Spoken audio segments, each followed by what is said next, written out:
Corona महामारी से आज दुनिया भर में दहशत है। आज दुनिया भर के वैज्ञानिक इसकी वैक्सीन बनाने में जुटे हैं। पर मेरी मौत की वजह एक ऐसी बीमारी बनने वाली थी जिसका इलाज इंसानी दिमाग कभी नहीं ढूंढ पाया।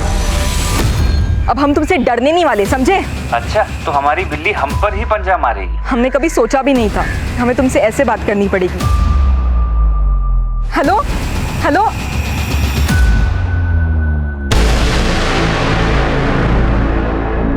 नमस्कार, आदाब। क्राइम पेट्रोल सतर्क के आज के इस एपिसोड में मैं अनूप सोनी आप सबका स्वागत करता हूं। पूरी दुनिया, पूरी मानव जाति इस कोरोना के संकट से जूझ रही है, लेकिन हमारा देश कोरोना के अलावा कई और वायरसेस से भी जूझ रहा है, जैसे कि अंधविश्वास, पाखंड, जातिवाद, अन्याय, गरीबी और महिलाओं पर अत्याचार। ये सब ऐसे वायरस हैं जो धीरे धीरे हमारे समाज को बीमार करते जा रहे हैं। महिलाओं पर अत्याचार करने वाला वायरस, जो कि सबसे खतरनाक वायरस है, इसने महिलाओं के अस्तित्व को ही कटघरे में लाकर खड़ा कर दिया है। और इसी वायरस के कारण महिलाओं को आए दिन महिला होने की सजा भुगतनी पड़ती है। आज का ये केस इसी वायरस से जुड़ी एक कहानी है।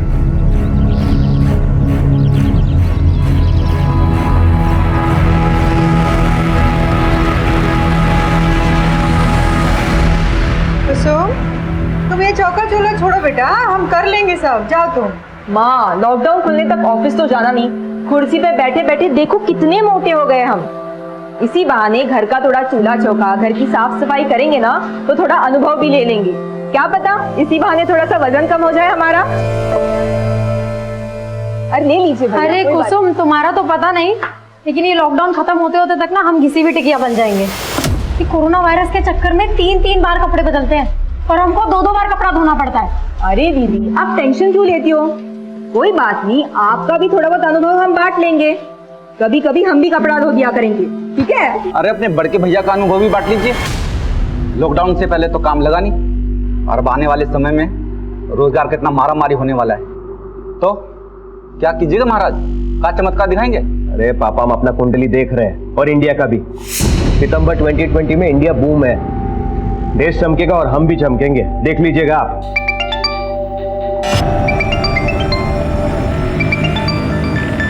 पापा, हम अभी आते हैं। हाँ,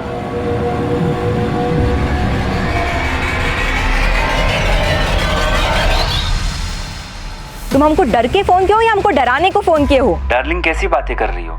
ये मीठी मीठी बातें ना तो करो ही मत हमसे। हम तुमको अपना प्यार जाहिर करने के लिए फोन किए और तुम वायलेंस पर उतर आई हो। तुम पर तो अब भरोसा ही नहीं रहा। अरे क्यों बात का बतंगड़ बना रही हो?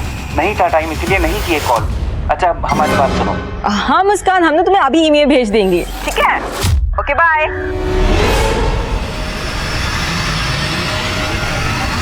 किससे बात कर रही थी? कुछ नहीं भैया, वो हमारी कलीग का फोन था, ऑफिस के कुछ काम से फोन किया था। अच्छा, तो वर्क फ्रॉम होम। हाँ भैया, ये अनुभव भी बड़े कमाल का होता है। अगर आपका जॉब होता तो आपको भी पता चलता।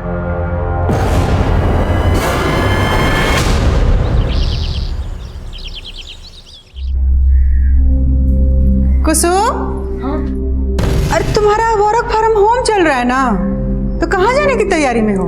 मम्मी, वर्क फ्रॉम होम तुम्हारा तभी होगा ना जब हमारा लैपटॉप चार्ज होगा, और हमारा चार्जर खराब हो चुका है। यही पास में मारूफगंज में हमारी एक सहेली रहती है, हम तुरंत उससे चार्जर लेकर आ जाएंगे। अच्छा, तो ध्यान से जाना और जल्दी काम खत्म करके सीधे घर आना। जी मम्मी, तुरंत आ जाएंगे। हाँ।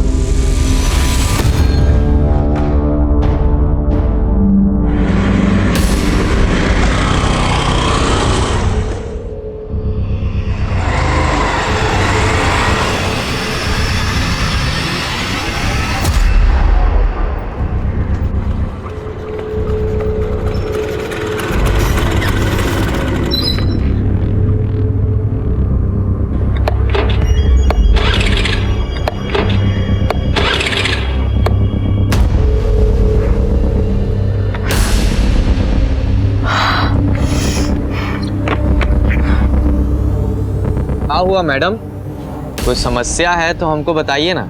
हेलो। हाँ शीतल दीदी, वो हमारी स्कूटी खराब हो गई है। स्कूटी खराब हो गई? अच्छा, अभी कहाँ हो तुम? वो यहाँ अनीसाबाद के यहाँ पे। पर कुसुम, तुम तो मारूफगंज जाने वाली थी ना, तुम्हारी स्कूटी अनीसाबाद में कैसे खराब हो गई? वो हमको फुलवारी शरीफ में 2 मिनट का काम था, सोचा वो भी निपटा ले। और वैसे भी अभी लॉकडाउन के चलते कहीं बाहर जाना तो होता ही नहीं है।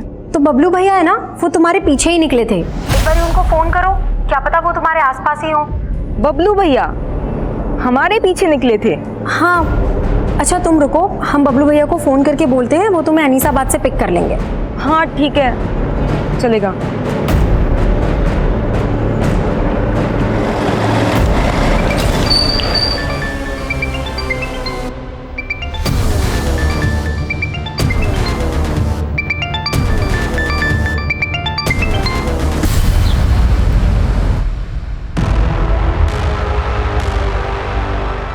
इतना देर हो गया, अंधेरा होने जा रहा है। ना कुसुम का फोन लग रहा है, ना बबलू का फोन लग रहा है। हाँ, हमको चिंता हो रहा है। गली मोहल्ला पूरा सून हो गया है। अरे मम्मी घबराइए मत, उन दोनों का फोन का बैटरी खत्म हो गया होगा। अरे तो दोनों का बैटरी एक ही साथ खत्म हो जाएगा। हाँ, हमको कुछ ठीक नहीं लग रहा है। हमारा मन घबरा रहा। हमारा दोनों बच्चा ठीक है कि नहीं? अब इस लॉकडाउन में साधन भी नहीं है, कैसे खोजने जाए उनको? शंकर का बेटा मंटू, उसके पास बाइक है ना? हाँ। तुम अपनी मम्मी का ख्याल रखो, ठीक है? और अगर वो वापस आ जाए तो हमको फोन करना। जी पापा।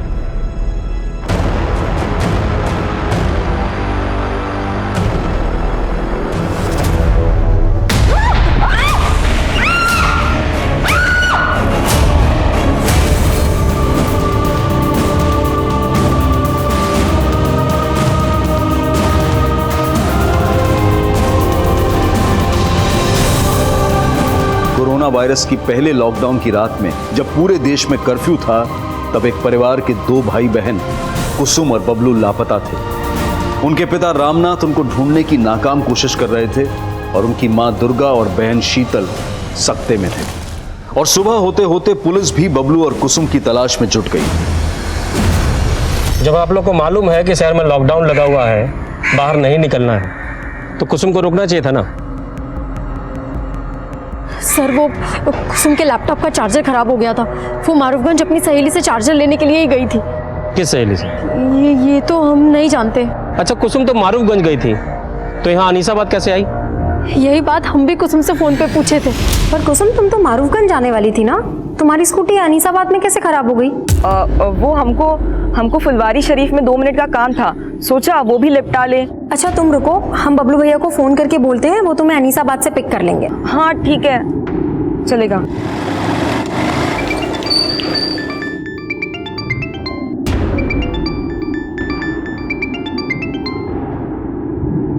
हेलो, अरे क्या आफत है शीतल, काहे फोन कर रही हो? भैया वो कुसुम का स्कूटी है ना, अनीसाबाद में खराब हो गया है, आप उसको पिक कर लेंगे? तो यहाँ बबलू अनीसाबाद में कुसुम से मिला था? सर हमको नहीं मालूम, हमने जब दोबारा फोन किया तो दोनों का फोन स्विच ऑफ आ रहा था। कुसुम फुलवारी शरीफ किससे मिलने गई थी? ये तो वो नहीं बताई थी हमको।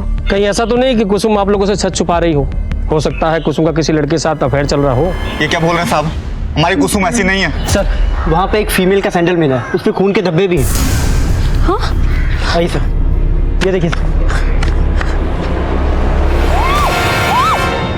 ये तो कुसुम का ही सैंडल है। सर ये सब देख के तो लग रहा है कि यहाँ पे कुसुम के साथ जरूर कुछ गलत हुआ है। माना कि सबूत मिला है, लेकिन कुसुम का स्कूटी यहाँ पे खराब हुआ था, तो क्या कुसुम स्कूटी समेत गायब हो गई? उसका भाई बबलू वो बाइक समेत गायब है। ऐसे कई सवाल थे जिनके जवाब कुसुम और बबलू के घर वालों से भी नहीं मिले थे। जैसे कि कुसुम घर से निकली थी मारूफगंज जाने का कहकर। यही पास में मारूफगंज में हमारी एक सहेली रहती है, हम तुरंत उससे चार्जर लेकर आ जाएंगे। तो क्या मारूफगंज में कुसुम की कोई सहेली थी, या फिर घर से बाहर निकलने के लिए उसने अपने परिवार वालों से झूठ बोला था? हमको फुलवारी शरीफ में 2 मिनट का काम था। तो फुलवारी शरीफ में ऐसा कौन था जिससे कुसुम मिलने वाली थी? और सवाल यह भी था कि क्या उस शाम कुसुम और बबलू मिले थे, और अगर मिले थे तो फिर गायब कहां हो गए, और अगर नहीं मिले थे तो उनके इस तरह से अचानक गायब हो जाने के पीछे आखिर क्या कहानी थी? सवाल कई थे और जवाब ढूंढने के लिए मारूफगंज से लेकर फुलवारी शरीफ और अनीसाबाद के कई इलाकों में छानबीन शुरू की गई। कुसुम और बबलू के दोस्तों, पड़ोसियों और रिश्तेदारों से भी सवाल जवाब किए जा रहे थे।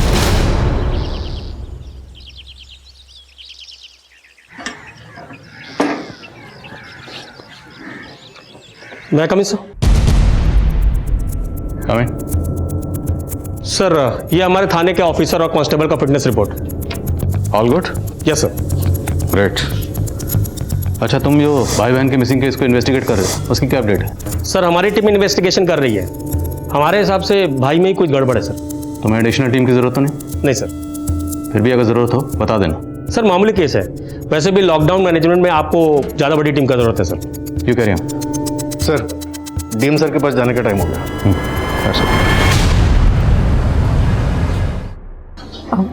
सर माना कि बबलू भैया काफ़ी गुस्सैल हैं, लेकिन वो हमको और कुसुम को लेके काफ़ी प्रोटेक्टिव भी हैं। यानी बहनें कहाँ जा रही हैं, किससे मिल रही हैं, इससे पर नज़र रखते थे। सही कहे ना? हाँ सर। सर एक बात और बताना था। उस दिन हमने भैया को किसी से फ़ोन पे बात करते सुना था। बबलू से मिलने का वजह मत पूछा कर, समझा? चल आके मिल, किसी को पीटने का प्लान बना है। इस लॉकडाउन में दारू का इंतजाम भी करेंगे तुम्हारे लिए। आ जाओ। चल। आपको तो ये नहीं पता कि कुसुम मारूफगंज किससे मिलने गई थी या फुलवारी शरीफ किससे मिलने जा रही थी, और अब आप बता रही हैं कि बबलू किसी को पीटने के लिए गया था। तो अब इसका क्या समझे हम कि कुसुम ने बबलू को गायब कर दिया कि बबलू ने कुसुम को गायब कर दिया? बस कीजिए सर, हमारा बेटा बेटी 2 दिन से गायब है। आप कुछ बोले जा रहे हैं। ये नहीं कि हमारा बच्चा लोग को आप खोजे ढूंढे कि कहाँ है, कौन हाल में। शीतल के बयान के बाद पुलिस बबलू को जानने वाले हर दोस्त, हर जानकार से मिल रही है। और फिर भाई बहन के कॉल रिकॉर्ड्स में नए समीकरण सामने आए। सर बबलू के दोस्तों से ये नहीं पता चल रहा है कि वो उस शाम किसको पीटने वाला था, लेकिन सर बबलू और कुसुम दोनों के फोन उस शाम अनीसाबाद में एक साथ ही बंद हुए थे। यानी दोनों भाई बहन उस शाम मिले होंगे। लेकिन सर दोनों भाई बहन के एक साथ गायब होने की कहानी कुछ समझ में नहीं आ रही। और सर कुसुम के कॉल रिकॉर्ड में एक सस्पिशियस नंबर भी मिला है जो उस शाम फुलवारी शरीफ में ही एक्टिव था, और उसकी बहन ने बताया कि वो उस शाम फुलवारी शरीफ में किसी से मिलने वाली भी थी। किसका नंबर है? Sir number 80। सर ये नंबर मनेर के एड्रेस पर रजिस्टर है और उसी शाम से बंद है जब से कुसुम और बबलू दोनों गायब हुए हैं। ये आप क्या कह रहे हैं सर? हम सच कह रहे हैं, हम किसी कुसुम बबलू को नहीं जानते। जानते नहीं हो तो कुसुम को फोन काहे करते थे? सर जब जानते ही नहीं तो हम क्यों फोन करेंगे सर? ये देख तेरे कॉल रिकॉर्ड, इसमें साफ दिख रहा है कि तू कुसुम से कई बार फोन पे बात करता था। अफेयर चल रहा था ना कुसुम के साथ तेरा? बता कहाँ है, बुलाया उसे फुलवारी शरीफ में? सर हम कभी फुलवारी शरीफ गए ही नहीं। और सर जिन कॉल रिकॉर्ड्स की आप बात कर रहे हैं सर, ये हमारा पुराना नंबर है। घुमा रहा है हमें। अरे याद दिलाओ इसे सब। आप लोगों ने बताया कि कुसुम का किसी के साथ अफेयर नहीं था, लेकिन कुसुम लगातार इस नमन नाम के लड़के के साथ फोन पे टच में थी। आप लोग जानते हैं इस लड़के को? नहीं सर, हम नहीं जानते। सर जी वो नमन तो वहीं का वहीं पर है। इस लड़के की डिटेल निकालो। जी सर, पर सर ये भी तो हो सकता है कि वो सच बोल रहा हो और कोई और हो जो उस फोन नंबर का गलत इस्तेमाल कुसुम को फुसलाने के इरादे से कर रहा हो। लेकिन हमें बबलू का एंगल भी देखना होगा, क्योंकि उसके जैसे भाई को ये बिल्कुल गवारा नहीं होगा कि कोई लड़का उसकी बहन से इतनी बात करे। हो सकता है इसी गुस्से में उसने कुसुम को गायब किया और अब खुद गायब है। सर अनीसाबाद में जंगल के पास एक लड़की की लाश मिली है।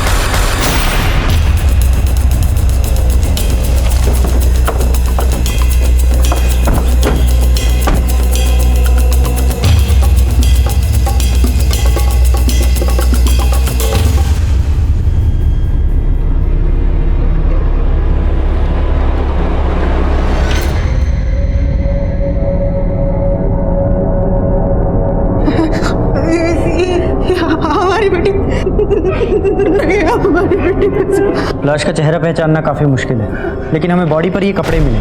क्या ये कपड़े कुसुम के?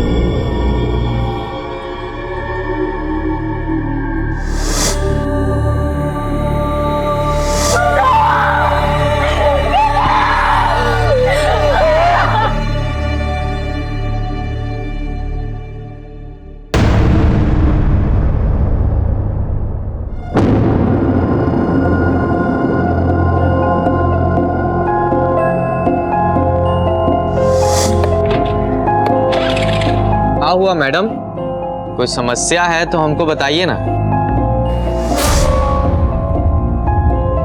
Yes brother Alok, what happened? अरे अभी हम न्यूज में पढ़े हैं, उसका फोटो भी देखें, वही स्कूटी वाली लड़की का मर्डर हुआ है। इका ट्रेजिक हो गया। अब तुम रुको, हम अभी चिंटू को कॉन्फ्रेंस पर लेते हैं। 1 मिनट रुको।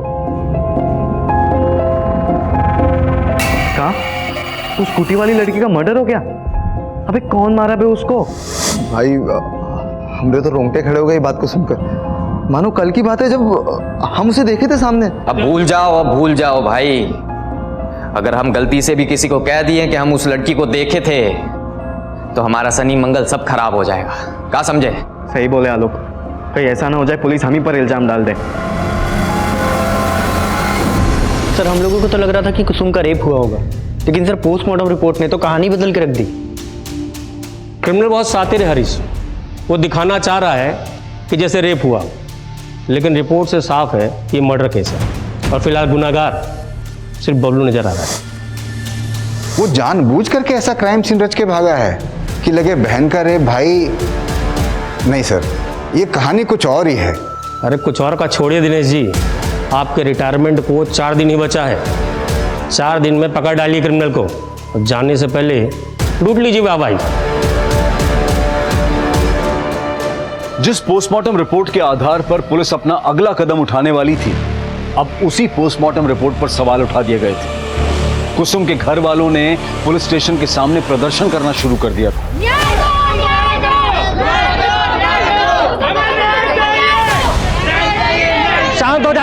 शांत हो जाइए। देखिए कुसुम का पोस्टमार्टम कराने से रिपोर्ट बदल नहीं जाएगा। आप लोग तमाशा बंद कीजिए, हमारा सहयोग कीजिए। मीडिया इस मुद्दे को लगातार रिपोर्ट कर रहा था, जिसके बाद थाने के सीनियर पुलिस ऑफिसर को इस केस का संज्ञान लेना पड़ा, जो उस वक्त लॉकडाउन से संबंधित ड्यूटी में व्यस्त थे।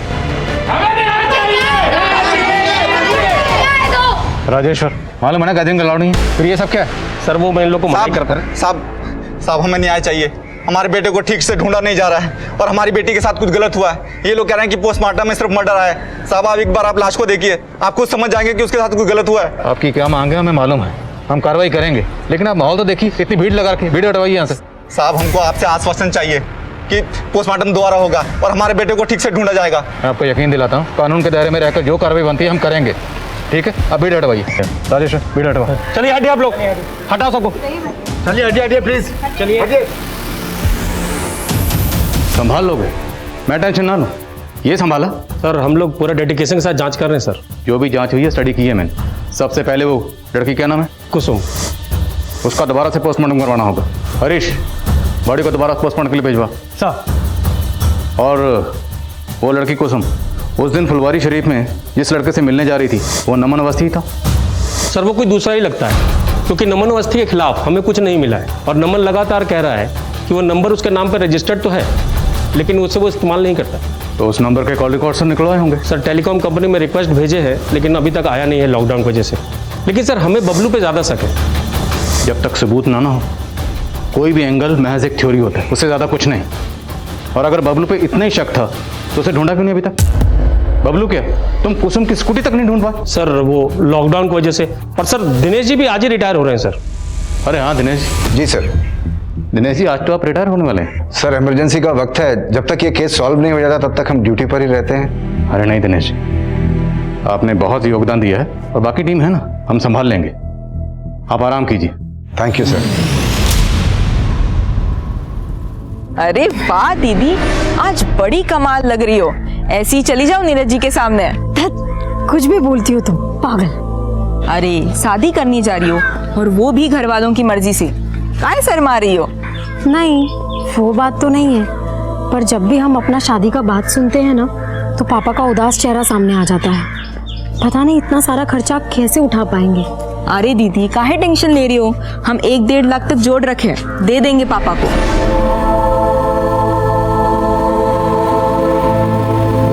कुसुम की सेकंड पोस्टमार्टम रिपोर्ट आ गई है। ये रिपोर्ट पहली रिपोर्ट से काफी अलग है सर। इस रिपोर्ट के मुताबिक कुसुम का ब्रूटल गैंगरेप हुआ था। मौत का वक्त तकरीबन 7 बजे और 2:30 बजे के करीब कुसुम ने अपनी बहन शीतल को फोन करके बताया था कि उसकी स्कूटी खराब हो गई है। हाँ शीतल दीदी, वो हमारी स्कूटी खराब हो गई है। मतलब लड़की ने तकरीबन 5 घंटे टॉर्चर सहा। सर कुसुम के नाखूनों में रेपिस्ट के स्किन के ट्रेसेस मिले और भी चौंकाने वाले पॉइंट्स हैं सर इस रिपोर्ट में। सर कुसुम 1 मंथ प्रेग्नेंट थी, लेकिन उसके बॉयफ्रेंड का कोई नामो निशान नहीं। और हमें तो ये भी नहीं पता कि उसका भाई बबलू कहाँ गायब है। और सबसे हैरानी की बात यह है कि पहली पोस्टमार्टम रिपोर्ट में यह सब मेंशन क्यों नहीं था। इस एरर की इंक्वायरी करनी होगी। सर, इस एरर के पीछे कौन है, मुझे इसका हिंट मिला है। सब इंस्पेक्टर राजेश्वर को सस्पेंड कर दिया गया। नई पोस्टमार्टम रिपोर्ट ने इस केस का रुख मोड़ कर रख दिया था। सवाल यह भी था कि क्या बबलू इसमें इन्वॉल्व था और वो अब तक गायब क्यों था। पुलिस ने क्राइम सीन के 1 किलोमीटर के रेडियस में फिर से छानबीन शुरू करवा दी और अब बारी थी कुसुम के माता पिता के सच जानने की। बोलिए, क्या आप लोगों को पता था कि कुसुम प्रेग्नेंट थी? सर, हमको तो ये सोच के भी अजीब लग रहा है कि कुसुम प्रेग्नेंट थी। हो सकता है बबलू को भी अजीब लगा, उसे बहुत गुस्सा आया होगा जब उसे यह पता चला होगा कि उसकी बहन प्रेग्नेंट है। बबलू कहाँ है? बस कीजिए सर, बस कीजिए। हमने अपनी बेटी खोई है, उसके भाई के लिए परेशान है और आप कुछ बोले जा रहे हैं। हाँ मोइन। सर, बबलू मिल गया है, लेकिन वो जिंदा नहीं है, उसका भी मर्डर हो गया।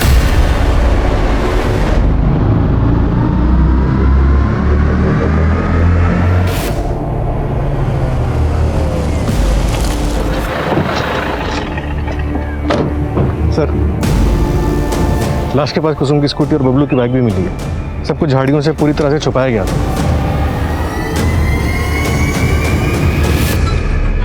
कुसुम की स्कूटी इस एरिया में खराब हुई थी, मतलब बबलू कुसुम को ढूंढता हुआ यहाँ तक आया था और कुसुम की लाश यहाँ से 1 किलोमीटर दूर वहाँ मिली। तो पहले बबलू को यहाँ मारा गया होगा। शायद उनका मकसद कुसुम का सस्पेक्ट बबलू को बनाना रहा हो। स्कूटी, बाइक, बबलू सब कुछ यहीं था। राजेश्वर ने अगर ठीक से छानबीन करवाई होती ना तो एक केस इतना ना उलझता। सर, शीतल ने अपनी स्टेटमेंट में कहा था कि बबलू का किसी से झगड़ा हुआ था और वो अपने दोस्तों के साथ किसी को पीटने का प्लान भी बना रहा था। चल आके मिल, किसी को पीटने का प्लान बना है। हो सकता है कि सब कुछ बबलू के किसी दुश्मन का किया धरा हो सकता है ये कुसुम और बबलू के पूरे परिवार का दुश्मन हो, या ये वो भी हो सकता है जिसने कुसुम को प्रेग्नेंट किया। जो भी है, हमें हर एंगल पर नए सिरे से काम करना होगा बिना वक्त गवाए। बड़े को पोस्टमार्टम के लिए भिजवा। Right sir.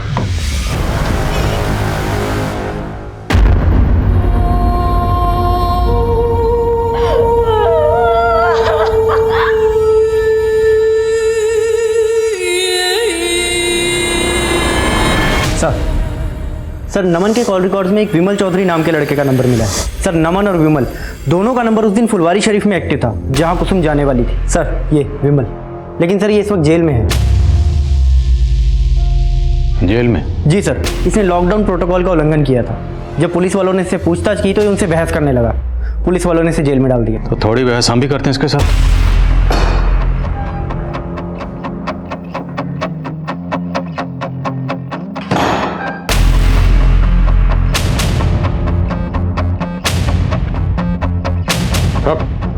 मास्क लगा। साहब, हम किसी कुसुम को नहीं जानते।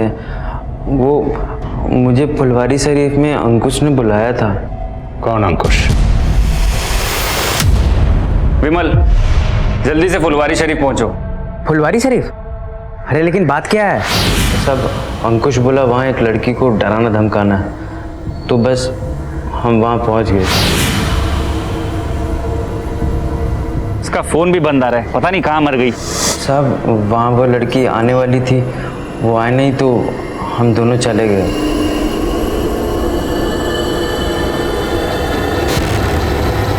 गई थी वो लड़की? हमें तो ये नहीं मालूम कि इसी वो लड़की थी या नहीं। ध्यान से देख, क्योंकि हमने देखा नहीं था साहब। जिस लड़की का तुम लोगों ने रेप किया, जिसका कत्ल किया, तुम लोगों को ये नहीं पता कि वो लड़की कौन थी। अब झूठ नहीं बोल रहा हूँ मैं साहब, हमको नहीं मालूम कि लड़की का खून किसने किया। बेशक अंकुश ने किया होगा तो हमको मालूम नहीं साहब। कहाँ मिलेगा ये अंकुश?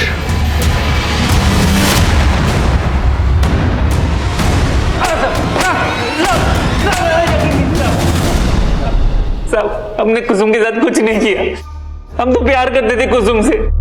प्यार करते थे? फिर उसे फुलवारी शरीफ में धमकाने के लिए क्यों बुलाया?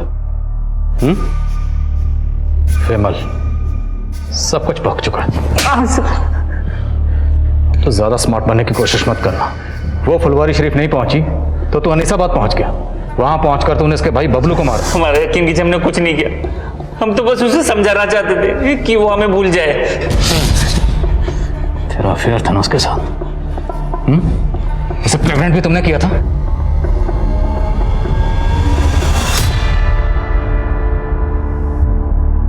लेकिन हमने सोचा नहीं था कि कुसुम प्रेग्नेंट हो जाएगी। अंकुश, एक प्रॉब्लम हो गई है। हम प्रेग्नेंट हो गए हैं। सर, बहुत बुरा फंसे थे हम। हमारे घर वालों ने हमारा रिश्ता रिया के साथ तय कर दिया। वैसे दिखने में कुसुम ज्यादा अच्छी थी, लेकिन रिया अपने बाप की इकलौती है, बहुत पैसा है उसके पास, इसलिए कुसुम को रास्ते से हटा दिया और उसके भाई बबलू को भी। नहीं साहब, हमने कुछ नहीं किया, हमारा यकीन कीजिए। प्लानिंग तो बहुत लंबी की थी तुमने, और अब तो बहुत लंबा फंसेगा। नमन नाम के लड़के के सिम से तो कुसुम को फोन करता था ना? नहीं सर। वो सिम कहां से आया तेरे पास? सर, वो सिम कहां से आया तेरे पास? सर, नमन हमारे हॉस्टल में था, हमने तभी उसका सिम रख लिया था। तो ये नमन भी तुझे बचा रहा था, ये भी शामिल है इसमें? हमने कुछ नहीं किया सर, हमारा यकीन कीजिए सर, हमारा यकीन कीजिए।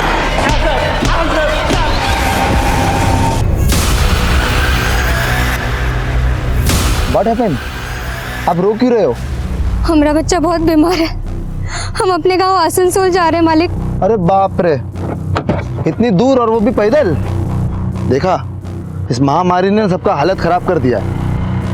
अरे तुम डरो मत, हम गरीबों को खाना पीना बांट रहे हैं। तुम बैठो, तुम्हारे बच्चे को अच्छे डॉक्टर को दिखा देते हैं। बैठो। अरे नहीं, आप कहीं तकलीफ उठाइएगा, हम चले जाएंगे। अरे इसमें तकलीफ काहे का? दीजिए बच्चे को हमें दीजिए। अरे दीजिए, आप दीजिए, थोड़ा पुण्य हमें भी कमाने दीजिए ना। दीजिए, अरे दीजिए। अब आइए, चलिए बैठिए गाड़ी में, बैठिए। बैठो। अरे बैठो, अब गाड़ी के अंदर बैठो।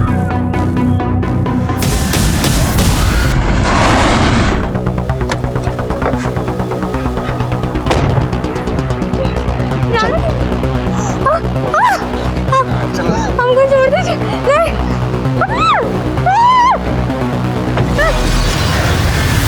इसे कहते हैं MO, मोडस ऑपरेंडी। अब पुलिस को यही लगेगा कि ये क्राइम भी उस लड़की कुसुम के किलर ने ही किया है। साला सीखो बे हमसे कुछ। अरे जल्दी चलो अब यहाँ से, और कुछ दिनों तक अंडरग्राउंड हो जाओ। ये एमओ वेमो कुछ बात में देखेंगे।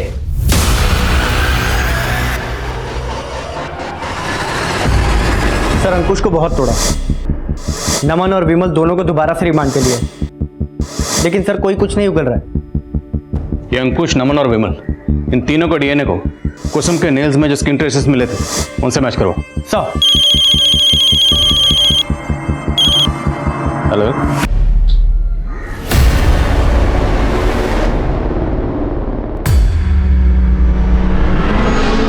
अगर तुम दोनों इस जुगाड़ में हो कि कुछ माल मटेरियल मिल जाएगा तो ऐसा कुछ नहीं होने वाला। अरे बेरोजगार है हम, कुछ नहीं है हमारे पास। हाँ भैया, लेकिन एक बार पॉकेट में हाथ तो डालिए, क्या पता कुछ मिल जाए। अरे काहे रक्षाबंधन के दिन हमारी इज्जत निकाल रही हो? देखो ना, ये देखो हमारे पॉकेट में कुछ नहीं। ये कहां से आ गया? भैया, ये पक्का कुसुम ने रखे होंगे। हाँ भैया, लेकिन आपसे वापस लेने के लिए नहीं, ये आप ही के रक्षाबंधन का गिफ्ट है। अरे नहीं, रक्षाबंधन के दिन बहन से गिफ्ट नहीं ले सकता। रख लीजिए ना भैया। और वैसे भी कौन से डॉक्टर ने कहा है कि रक्षाबंधन पे भाई को ही बहन को गिफ्ट देना है? दिल का बुरा नहीं था हमारा बबलू, उसी बेरोजगारी ने उसका जबर कड़वा कर दिया।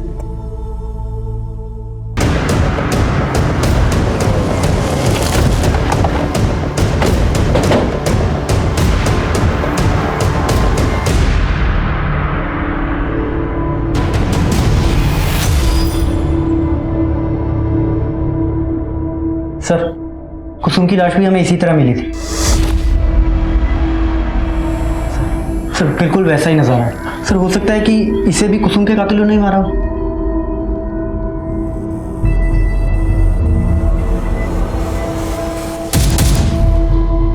हो सकता है इसके हाथ पैर उस रस्सी से बांधे गए। कुसुम के हाथ पैर पे भी इसी तरह के निशान थे। कुसुम की बॉडी के पास कोई रस्सी मिली थी? नहीं सर, कोई रस्सी नहीं मिली। आसपास चेक करो, सब जगह चेक करो। सब।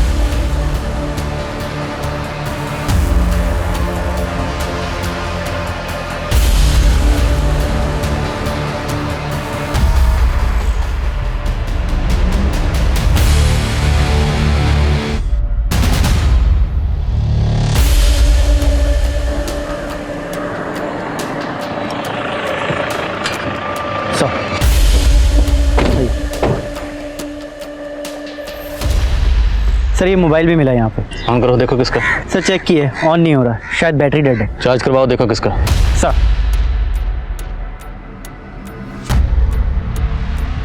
मोइन, वहाँ वो औरत की लाश और यहाँ ये छोटा बच्चा, कहीं इन दोनों का आपस में कोई ताल्लुक तो नहीं? आई मीन, हो सकता है ये बच्चा उसी औरत का हो, उस औरत के साथ कुछ गलत हुआ हो और छीना झपटी में उसका ये बच्चा यहाँ पे गिर गया और मोबाइल भी गिरा हो। एक काम करो, हाईवे पे आजकल इतनी गाड़ी तो होती नहीं, इतनी आम दिनों में होती थी, लॉकडाउन चल रहा है, हाईवे पे जितने भी सीसीटीवी हैं सबकी फुटेज चेक करो। Right sir.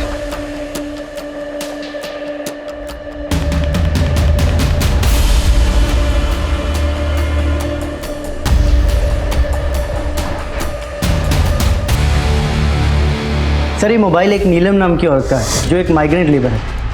मेरी उसके घर वालों से बात हुई है, वो अपने बच्चे के साथ पैदल आसनसोल के लिए निकली थी। मतलब बच्चा उसी औरत का था। फैमिली को शनाख्त के लिए बुलाओ।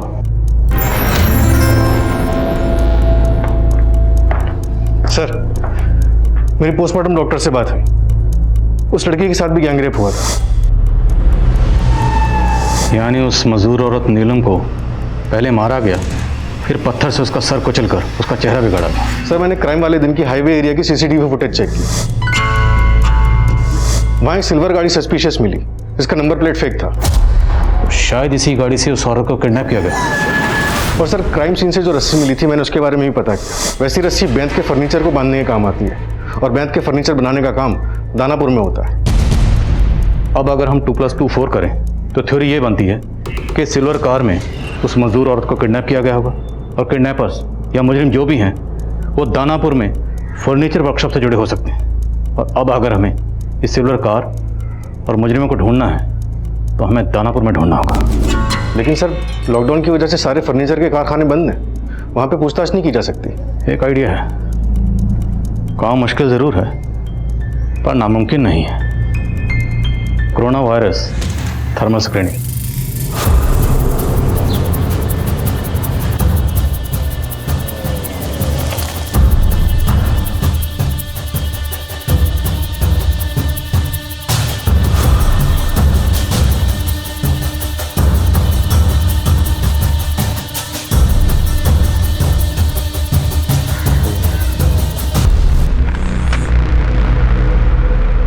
अरे साहब आप?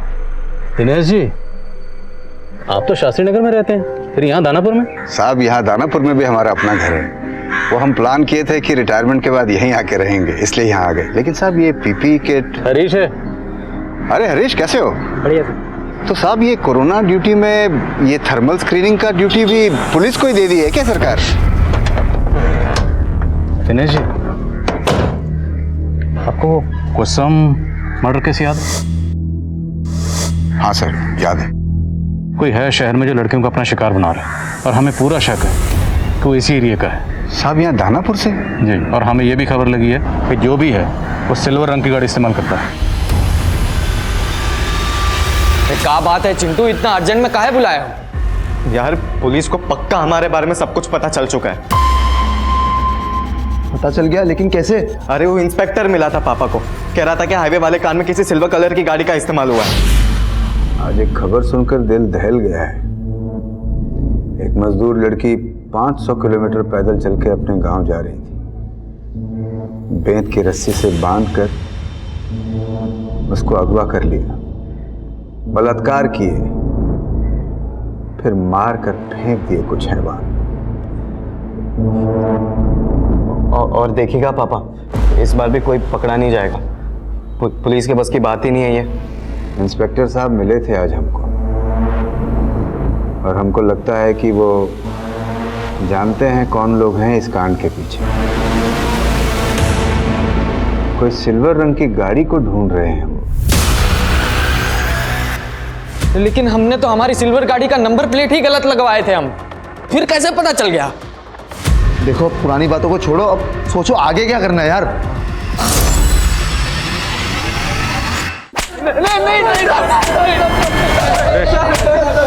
साहब हम मानते हैं कि हमने उस मजदूर औरत का रेप किया और उसे मारे भी, लेकिन साहब हमने कुसुम के साथ कुछ भी नहीं किया साहब, सच कह रहे हैं हम। हाँ साहब, हम उसको नहीं मारे हैं, हम बस उसका रेप किए। सुन रहा हूँ, आगे बोलो। और वो भी रेप करने का कोई प्लान नहीं था, बस वो तो गलती से हो गया सर।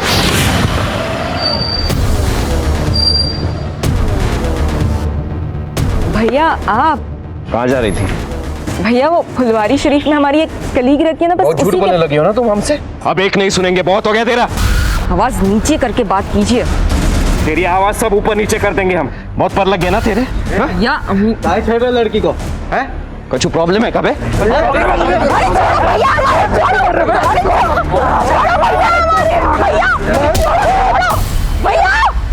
साहब उसका भाई मर गया तो हम उस लड़की को कंट्रोल करने के लिए बांध दिए और गाड़ी में डाल दिए साहब, और उस लड़के की लाश को वो स्कूटी और बाइक को वहीं पर ठिकाने लगा दिए थे साहब। हम पहले सोचे कि उस लड़की को भी मार ही देते, लेकिन साहब हमको मजाक करना था तो हम थोड़ा दूर चले गए साहब। हम सोचे कि वो खुद ही तड़प तड़प के मर जाएगी, लॉकडाउन में उसे कौन देखता था।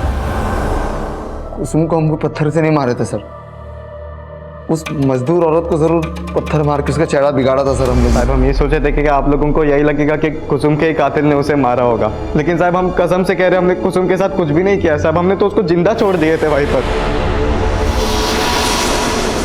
ये तीनों ये तो कबूल कर रहे हैं कि इन्होंने कुसुम का रेप किया, लेकिन ये मानने को तैयार नहीं है कि इन्होंने कुसुम को मारा भी।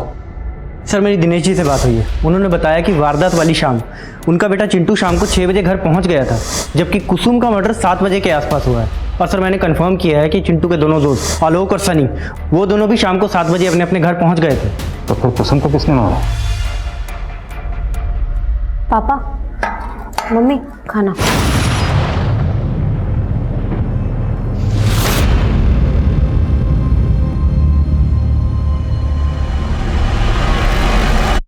चलिए रामनाथ जी चलते हैं। मंटू, वही मंटू जिसके साथ आप उस दिन कुसुम को ढूंढने गए, उस मंटू ने हमें कुछ बताया।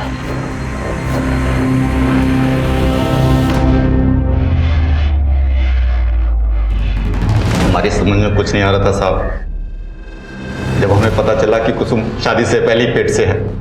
अंकुश, एक प्रॉब्लम हो गई है, हम प्रेग्नेंट हो गए हैं। हमारे पैर तलों की जमीन निकल गई। हमने किसी से कुछ नहीं बोला सिवाय बबलू के। हमने कल्पना भी नहीं की थी कुसुम हमारा मुंह काला कर देगी। तो अब क्या करेंगे आप?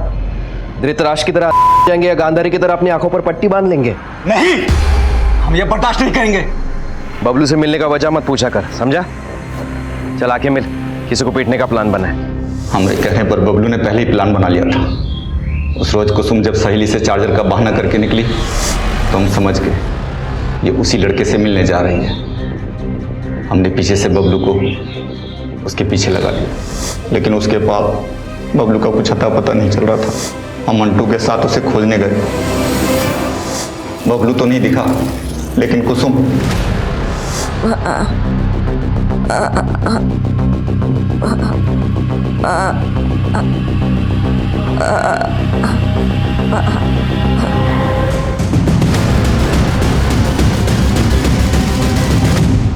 हमने मंटू से विनती की और इतना ही बोला कि उसका रेप हुआ था, समाज उसे नहीं अपनाता। कैसे बाबू? बेटा अगर कैसा भी हो तो चलेगा, और बेटी, वो बेटी जिसे किसी ने धोखे से गर्भवती बना दिया वो अशुद्ध हो गई। अशुद्ध वो नहीं, अशुद्ध तुम जैसे लोगों की सोच है।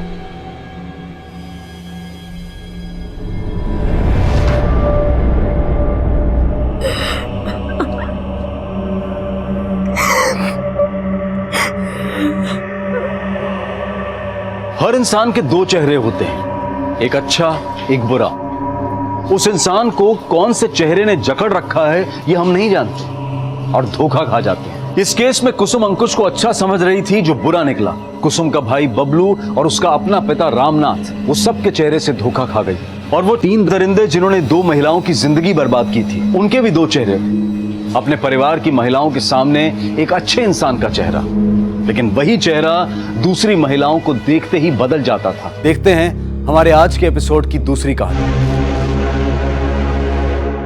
हेलो, बात कर सकते हैं क्या अभी?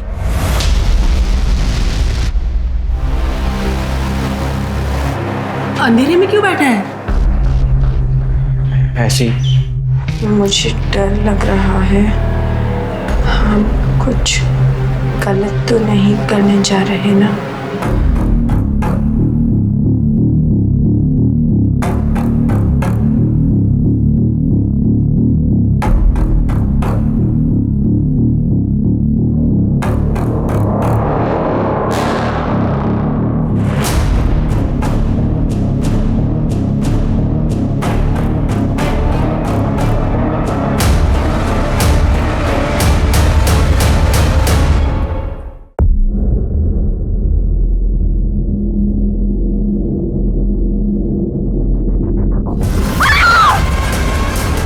जवानी वो जोश, वो जज्बा है जो किसी भी तरह की मुश्किल का सामना करने की हिम्मत रखती है। अपने सपनों को पूरा करने के लिए वो कुछ भी कर गुजरती है। लेकिन अगर ये जोश, ये शक्ति दिशा विहीन हो जाए तो ये अपनों के लिए और दूसरों के लिए घातक हो जाती है। घर से भागने वाला ये लड़का और ये लड़की कौन थे? दोनों के बीच में क्या संबंध था? और वो लड़की कौन थी जिसकी लाश कुएं में तैर रही थी? 2 अलग अलग शहर और 2 अलग अलग समय पर शुरू हुई ये कहानियां कुछ इस तरह मिली कि एक बेहद भयानक और दिल दहला देने वाला अपराध सामने आया।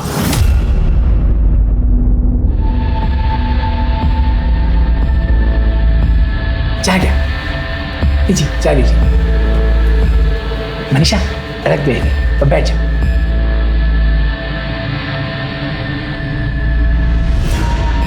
मुझे लड़की पसंद है, मेरी तरफ से शादी कर। बस अब जल्दी से जल्दी एक मुहूर्त निकल लीजिए, शादी करें। ठीक है, नक्की। लेकिन बाबा, मुझे शादी से पहले 6 महीने का वक्त चाहिए। मैं अपने पैरों पे खड़े होना चाहती हूँ। मैं ब्यूटी पार्लर का कोर्स करना चाहती हूँ बाबा। क्या बात कर रही है तू? हाँ चुप बाबा, कोई बात नहीं, तुमको जो करना है वो करने दीजिए। हम 3 महीने बाद शादी कर लेंगे, ठीक है?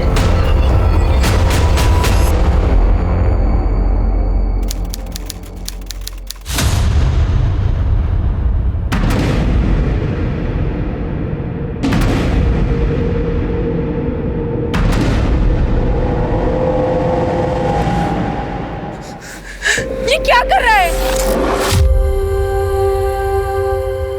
तू कूदना चाहता है यहाँ से? मुझे पता है, तूने एक बार भी नहीं सोचा होगा कि तेरे जाने के बाद हमारा क्या होगा। जान देना चाहता है ना? जा जा कूद।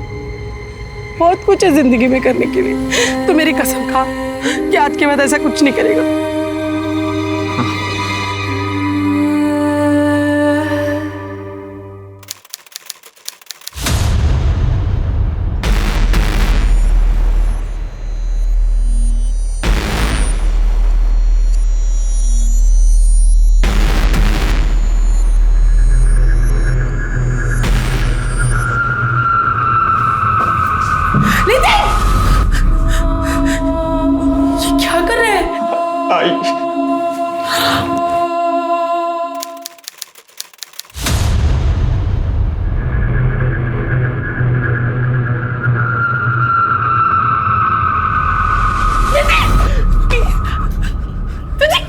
समझाया, तू समझता क्यों नहीं? मरना चाहते तो मार जा। मैं 2 बोतल और लाके देती हूँ, मार दे हमें जीते जी। प्रेमिला शांत हो जाओ। प्रेमिला ए बेटा, कसम खा कि आज के बाद ऐसा कुछ नहीं करेगा। ए नितिन, भूल जा, जो हुआ उसे भूल जा। तेरी आई बाबा तेरे साथ है हमेशा। मुझे डर लग रहा है। हम कुछ गलत तो नहीं करने जा रहे ना?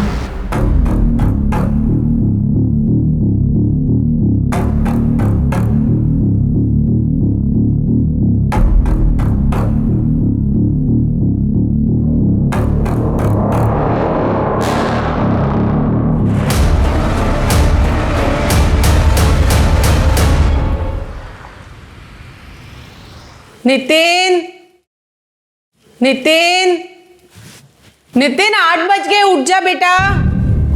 नितिन कब से आवाज लगा रही हूँ, उठ जा।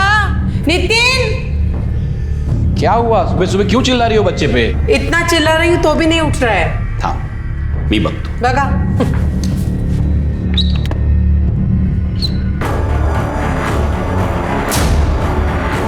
अरे ये क्या हो गया?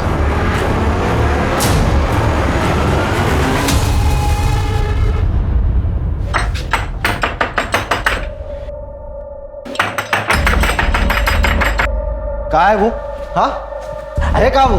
बेटा इस वक्त बैठो। ये सब छोड़ो और मुझे बताओ कि कहाँ है वो? अरे बैठो तो सही, बताता हूँ। अगर वो अगली बार मुझे यहाँ नहीं मिली ना तो मैं ये सगाई तोड़ दूंगा, और बाद में बोलना नहीं कि मैंने आपको बताया नहीं था। सुनो बेटा, मेरी बात तो सुनो, सुनो मेरी बात। अभी तो चला गया, अगली बार आया तो क्या जवाब देंगे?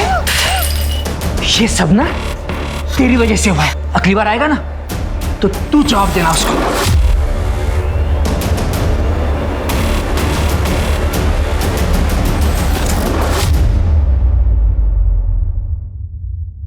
सर 4-5 घंटे हो गए हैं, वो आया नहीं है और उसका फोन भी बंद आ रहा है। देखिए सर, मैंने आपसे बाहर भी कहा था और अभी भी कह रहा हूँ, हम 24 घंटे से पहले उसकी मिसिंग कंप्लेंट नहीं दर्ज कर सकते। आप समझने की कोशिश क्यों नहीं कर रहे हैं? सर भगा ना सर। शिरके जो बोल रहा है वो ठीक बोल रहा है। देखिए 24 घंटे तक हम कुछ नहीं कर सकते, ऐसा लॉ है। एक काम कीजिए, आप घर पे जाइए। 22 साल का लड़का है, किसी दोस्तों के साथ पार्टी करने गया होगा या गर्लफ्रेंड के साथ घूमने गया होगा, आ जाएगा, जाइए। नहीं नहीं सर, हम जानते हैं ऐसा कुछ भी नहीं हुआ होगा। डर तो इस बात का है कि पिछले हफ्ते वो नीट के एग्जाम में फेल हो गया था, तब से दुखी रहने लगा था। हमेशा मरने की बात करता था। बात क्या करता था, वो तो 3-3 बार अलग अलग तरीकों से कोशिश कर चुका था।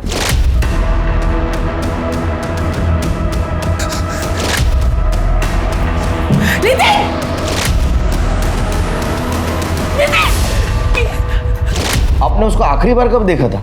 10-10:30 के आसपास खाना खा के वो अपने कमरे में चला गया। मैं देर तक टीवी देखता रहा, फिर मैं भी सो गया। सर सुबह उठ के देखा तो वो अपने रूम में नहीं था। मतलब सुसाइडल टेंडेंसी उसकी। इस बेस पे हम लोग कार्रवाई शुरू कर सकते हैं। एक काम कीजिए, उसके फोटोग्राफ, उसके सारे डिटेल्स, उसके दोस्तों के डिटेल्स, नंबर नोट करवा दीजिए।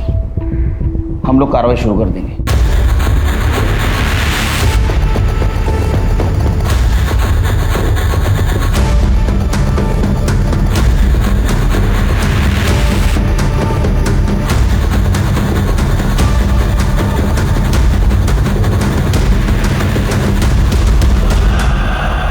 सर नितिन के घर के बाहर एक दूध की डेयरी है। सर ये वहाँ का सीसीटीवी फुटेज है। ये नितिन अपने घर से 5:30 बजे निकलता है और थोड़ी दूर चलकर ये ऑटो में बैठकर वहाँ से चला जाता है। ये ऑटो का नंबर लो और आरटीओ से पता करो किसका है, और इसके ड्राइवर नितिन को कहाँ ड्रॉप किया। ठीक है सर।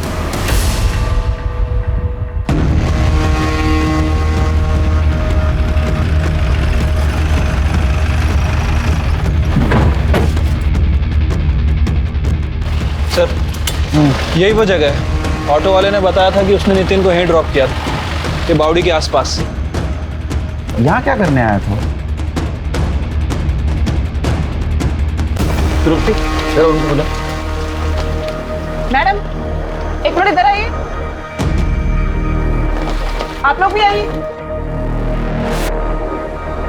सब आप लोग फिर से यहाँ पर लाश को तो लेकर गए थे ना? लाश? आपका नाम? साहब मेघा कदम। सुबह जब मैं कुएं पर पानी भरने आई तब मैंने लाश देखी।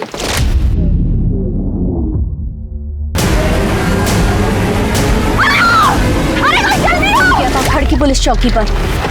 आपको पक्का यकीन है वो लाश लड़की की थी? हो साहेब, सलवार कमीज पहनी थी, लंबे बाल थे, तो लड़की ही थी ना।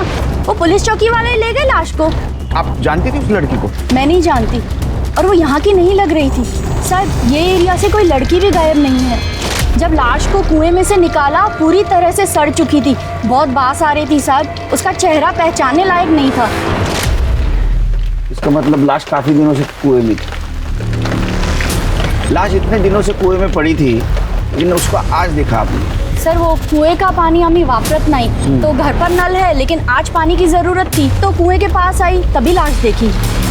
करणे सर, तुम्ही इकडेच थांबा, आसपास के गाँव वालों के हेल्प से इधर सब सर्च करो। ठीक है। खड़की पुलिस स्टेशन। सर वो औरत तो सही कह रही थी, बॉडी तो पूरी तरह से सड़ चुकी है सर, चेहरा पहचानना इम्पॉसिबल है। लगता है 4-5 दिन हो चुके हैं, बाकी डिटेल तो पीएम के बाद ही पता चलेगी। सर बॉडी हम लोग पोस्टमार्टम के लिए भेज ही रहे हैं। सर एग्जामिन करते वक्त हमें ये टैटू दिखा। मनीषा, शायद इसका नाम हो, यही नाम इसकी पहचान करने में हमारी मदद करेगा। हाँ तृप्ति,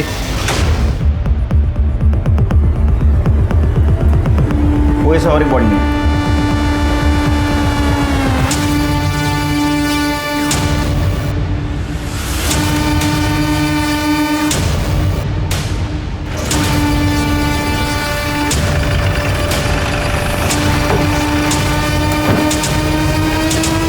सर लगता है इसने सुसाइड किया है। जैसा कि इसके माँ बाप को शक था, ये सुसाइड कर सकता है। फिर पहले इस कुएं में एक लड़की की लाश मिली, अब इस नितिन की। जरूर इन दोनों में कुछ ना कुछ कनेक्शन है। एक काम करो, खड़की पुलिस चौकी को बोलो वो लड़की का केस हमें ट्रांसफर कर दो और उस लड़की का फेस रिकंस्ट्रक्ट करवाओ, पता तो चले वो लड़की कौन थी। बॉडी को पोस्टमार्टम के लिए भेज दो। ठीक है सर।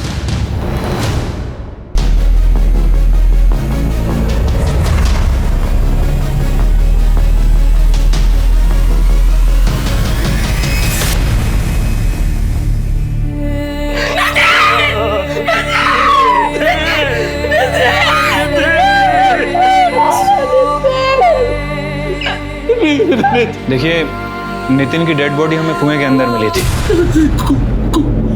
नहीं, ऐसा नहीं हो सकता। मेरे नितिन को पानी से डर लगता तो कुएं में कूद कर अपनी जान नहीं दे सकता। सर इसे तो पानी से फोबिया था सर, उस वजह से उसके दोस्त लोग उसे चिढ़ाते भी थे। इनिशियल तो ऐसा लग रहा है कि ये सुसाइड केस है, इसकी मौत पानी में डूबने की वजह से हुई। बाकी डिटेल्स तो इन्वेस्टिगेशन के बाद पता चल जाएगा। हाँ, और एक लड़की की लाश उस कुएं में मिली। लगता है इन दोनों का आपस में कुछ ना कुछ कनेक्शन था। क्या आप उस लड़की का फोटो देख के बता सकते हैं क्या नितिन उसको जानता था या आपने उसको कभी देखा था?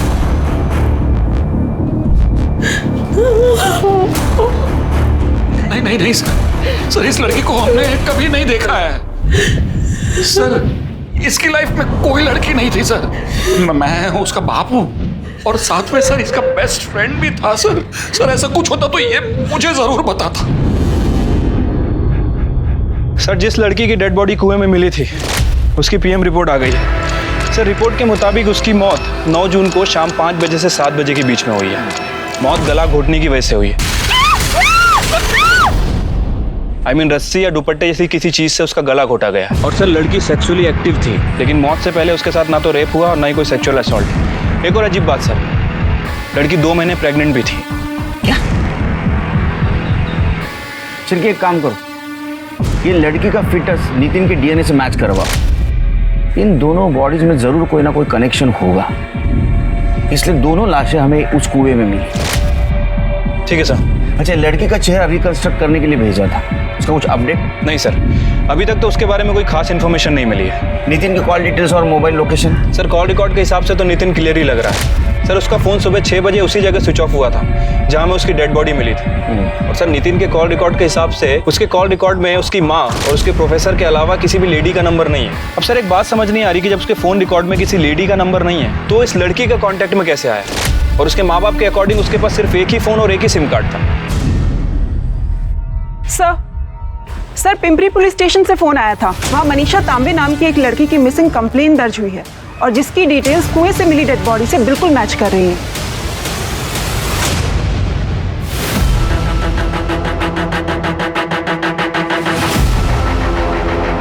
कंप्लेंट किसने लिखवाई? सुरेश आगरकर। उसका कहना है मनीषा उसकी मंगेतर है। सर इसमें मनीषा का आई बाबा का भी एड्रेस है। ये ना समझा मेरे को, बताओ कहाँ पे? ये तो मार डालूंगा सबको। बाहुबली, क्या चल रहा है रे? हाँ, किसको मारने की धमकी दे रहे तू? छोड़ा वाला साहब मुझे क्यों पकड़ रहे साहब? मैंने ही मिसिंग का कंप्लेंट लिखवाया। इनको पूछा ना मनीषा कहाँ है वो? उनको पूछने वाला हूँ, तू बोलने के बाद पूछूंगा ऐसा है क्या? साहब अब मेरे को क्या पूछेंगे साहब?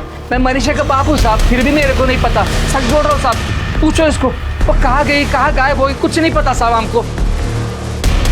साहब ये मेरे को। हाँ क्या बोलो सर, बोल। क्या बोलूँ साहब? अरे जो बोलने वाला था वो बोल। साहब मैं आपको पूरी कहानी बताता हूँ। 4 महीने पहले मैं मनीषा को देखने आया था। मुझे लड़की पसंद है। मुझे शादी से पहले 6 महीने का वक्त चाहिए। मैं अपने पैरों पे खड़े होना चाहती हूँ। मैं ब्यूटी पार्लर का कोर्स करना चाहती हूँ। बाबा क्या बात कर रही है तू? हाँ चुप चुप बाबा, कोई बात नहीं, तुमको जो करना है वो करने दीजिए। हम 3 महीने बाद शादी कर लेंगे, ठीक है? तब तक आपका कोर्स चालू रखो और शादी होने के बाद हम पूरा कोर्स कर लेंगे। इसका मतलब ये शादी पक्की? बिल्कुल। अरे वाह वाह वाह वाह, बताइए बताइए। वक्त है क्या है? हाँ मिठा लेके आओ जमाई बापू के लिए, जाओ। पूरे 5 लाख। पूरे 5 लाख है ना? जी हाँ। नमस्ते। एक काम कर ले, चाय बनाने के लिए जा जा। देखो तुम चिंता मत करो, अब शादी जैसा तुम चाहोगे ना वैसे धूमधाम से होगी। और वो साखर बुड़ेगा क्या? उसका क्या है? हाँ 2 दिन में कर देंगे ना। मैं पंडित जी को बुलाता हूँ। हाँ कर लेंगे कर लेंगे।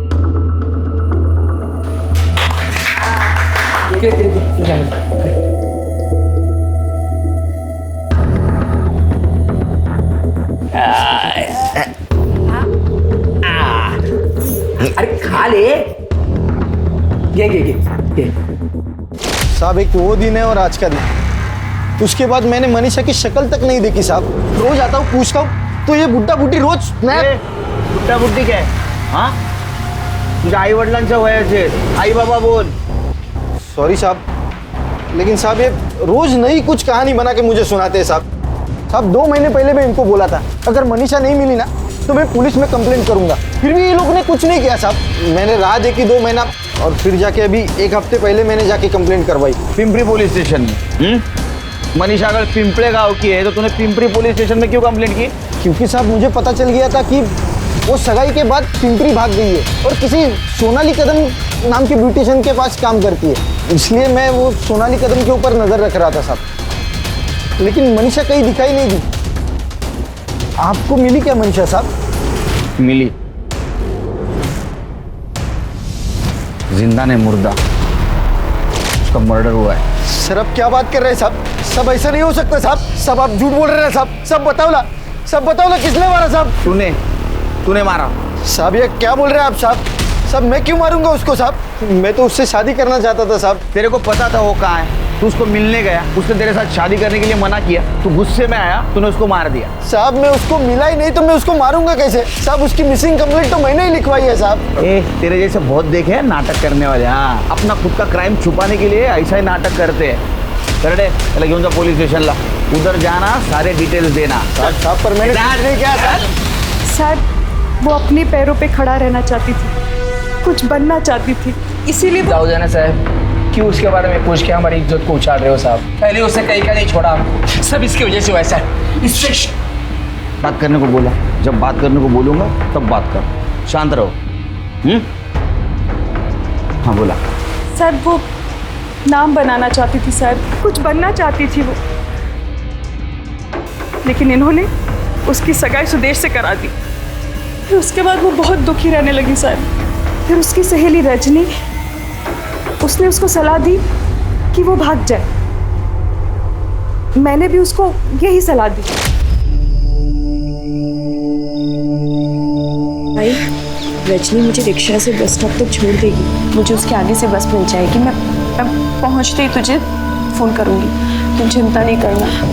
पहुंचते ही मुझे बता देना और अपना ख्याल रखना बच्चा।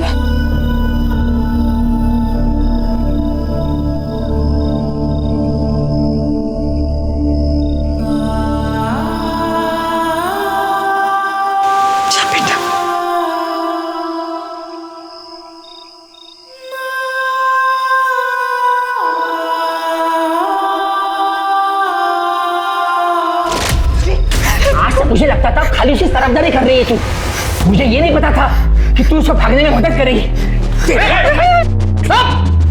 तो कब फिर लगा साहब उससे अंदर कर दूंगा। चुपचाप खड़े रहो।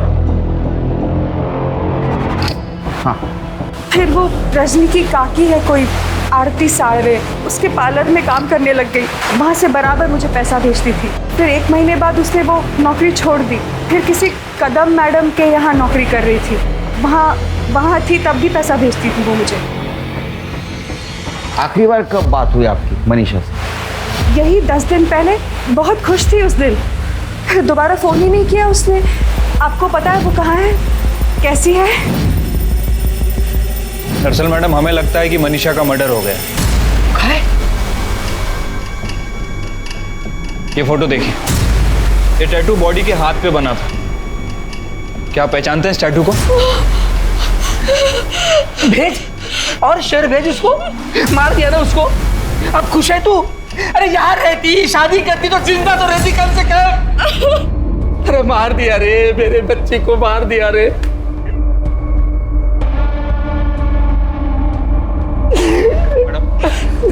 ये फोटो देखिए, इसका नाम नितिन नाइक है। क्या आप लोग पहचानते हैं इसे? नहीं, कभी देखा नहीं इसे। क्या मनीषा इसे पहचानती थी? मनीषा के मुंह से भी नहीं सुना कब।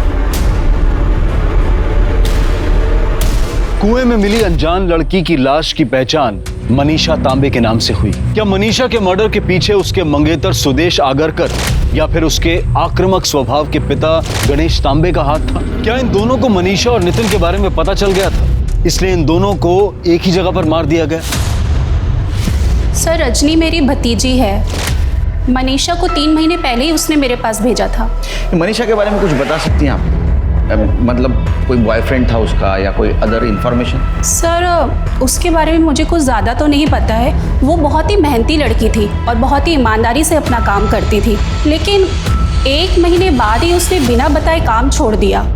सर, एक बात और, वो देखने में बहुत परेशान लग रही थी, लेकिन कभी उसने परेशानी की वजह नहीं बताई। अब आपके पास तो इतना स्टाफ है, तो किसी के साथ तो उसकी अच्छी दोस्ती हुई होगी जिसको उसने अपने प्रॉब्लम के बारे में बताया होगा। हाँ सर, एक लड़की है छाया राणे, वो उसी के साथ पीजी में रहती थी, शायद उसे कुछ पता हो। सर, मनीषा को घर में पीछे रख के मैंने बहुत बड़ी गलती की। ठीक है सर।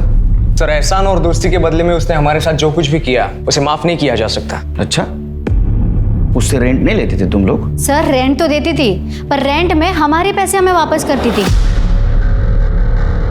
कभी बहू के पर्स से, कभी मेरे पर्स से।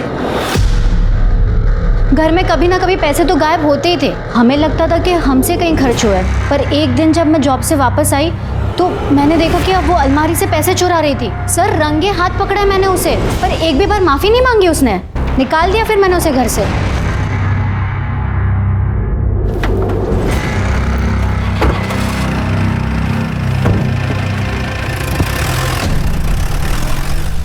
सर, नितिन की पोस्टमार्टम रिपोर्ट के हिसाब से उसकी मौत सुबह 5 बजे से 7 बजे के बीच में हुई है। और सर, मौत कुएं में डूबने की वजह से ही हुई है। रिपोर्ट में ये भी मेंशन है कि उसके गले पर नाखून के खरोच के निशान है, लेकिन प्रॉपर निशान नहीं है। मतलब सर, ये हो सकता है कि किसी ने उसका गला दबाने की कोशिश की, लेकिन पूरी तरह से गला दबा नहीं पाया। यस शिरके, इसका मतलब ये मर्डर है, सुसाइड नहीं। यानी उसको कुएं में किसी ने धक्का मार के गिराया, और ऐसे आदमी ने गिराया जिसको पता था इसको तैरना नहीं आता। एक काम करो शिरके, नितिन के घर से ये खड़की के कुएं तक का सारा सीसीटीवी फुटेज कलेक्ट करवा। हो सकता है मर्डर उसको फॉलो कर रहा हो। ठीक है सर। तृप्ति, डीएनए रिपोर्ट की कोई अपडेट? सर, डीएनए रिपोर्ट अभी नहीं आई है, पर जल्दी आ जाएगी सर। सर, एक औरत आई है, आपसे मिलना चाहती है। बोल रही है कि मनीषा तांबे के बारे में कुछ बताना चाहती है। सर, मैं मंजरी, छाया रानी की पड़ोसी। बोलो। सर, मैं अक्सर मनीषा को ब्यूटी ट्रीटमेंट के लिए घर पे बुलाया करती थी, और एक दिन मुझे बाल स्ट्रेट करवाना था और मैंने उसे घर पे बुलाया था। और फिर एक सेकेंड ना दीदी।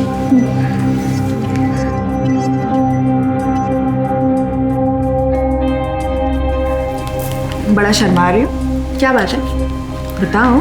कुछ नहीं दीदी, वो एक लड़का है, पसंद है मुझे। कौन है वो? इधर आओ, इधर आओ। कौन है? अब दीदी आप जानती हो उसे, वो अपनी छाया है ना, उसका भाई। अच्छा, अरुण, वो भी तुमसे प्यार करता है या तुम ही उसके प्यार में पागल? नहीं नहीं दीदी, वो भी मुझसे प्यार करता है। एक्चुअली पहल उसने की थी, वो एक दिन मैंने खीर बनाई थी और वहीं से सब शुरू हुआ। क्या बात है यार, क्या खीर बनाई है तुमने? मन तो करता है तेरे हाथ चूम लूं। खीर मैंने नहीं बनाई है, खीर मनीषा ने बनाई है।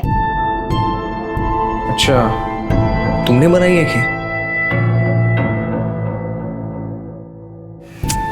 एक भी ऑटो नहीं है आज। हाय हाय। तुम यहाँ? अच्छा, ऑटो गिरा रही थी? ऑटो नहीं है। तो बैठ जाओ, मैं तुम्हें ड्रॉप कर देता हूँ। अरे सोचो मत, मैं भी वहीं जा रहा हूँ तुम्हारी पार्लर की तरफ। आओ चलो।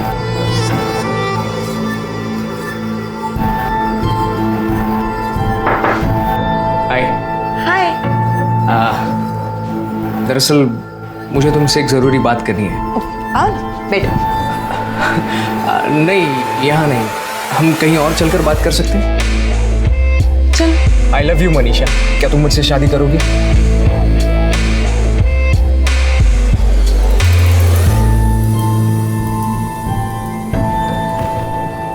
आई लव यू टू। तो बात आई लव यू तक पहुंच चुकी है, आगे भी कुछ हुआ है? दीदी, बात आगे बढ़ चुकी है।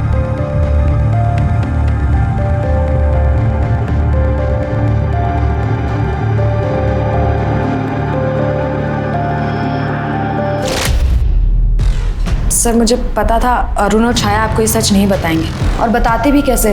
वो दोनों मिलकर भोली वाली मनीषा को जानबूझकर धोखा दिया। मतलब? सर, एक पैसे वाली लड़की के साथ अरुण की ऑलरेडी सगाई हो चुकी थी और मनीषा को इस बारे में कुछ नहीं पता था। मैंने उसे सब कुछ बता दिया। वो बहुत दुखी हुई और उसने अरुण और छाया से इस बारे में बात की। कितना बड़ा धोखा दिया तुमने मुझे अरुण, वो भी किस लिए? सिर्फ मेरे साथ। छी, शर्म नहीं आई तुम्हें? क्यों नहीं बताया तुमने मुझे कि तुम्हारी एंगेजमेंट हो चुकी है? बताओ, क्यों नहीं बोला तुमने मुझे? बोलो। क्या है तू इस पे क्या चिल्ला रही है? और तू खुद मेरे भाई पे डोरे डाल रही थी, समझी ना? और बताने का क्या मतलब है? पूरी दुनिया को पता है इसकी एंगेजमेंट हो गई है और तुझे नहीं पता। चाहे तो कैसे बोल सकती है ऐसे? तुझे लगता है अगर मुझे पता होता मैं इसके आसपास भी भटकती? जा रे तू, बकवास कर रही है। अगर लड़की सामने से इशारा कर रही है तो दुनिया का कौन सा आदमी मना करेगा? हाँ, तुम दोनों ने मिलकर धोखा दिया है मुझे। तुम दोनों ने। हाँ, दिया धोखा। क्या कर लेगी? बोलना, क्या कर लेगी? इस धोखे ने मनीषा को बुरी तरीके से तोड़ दिया था, पर उसके बावजूद वो अपने बारे में नहीं सोच रही थी। वो अरुण की मंगेतर के बारे में सोच रही थी और उसने उससे जाके सब कुछ बता दिया। वो सब जानकर उसकी मंगेतर ने सगाई तोड़ दी और इस बात पे अरुण को बहुत गुस्सा आया था। निकल बाहर। दफा हो जाए यहाँ से। जिंदगी बर्बाद करके रख दी है तूने मेरी। जब मेरी जिंदगी बर्बाद कर रहे थे तब खुद पे आया इतना गुस्सा? नहीं ना? अब समझ आ रहा होगा जब खुद के साथ ऐसा होता है तो कितना बुरा लगता है। मैं दुआ करूंगी भगवान से तुम्हारी शक्ल ना कभी देखनी ना पड़े, और छाया, ऊपर वाला ना करे तुम्हारे साथ कभी ऐसा हो।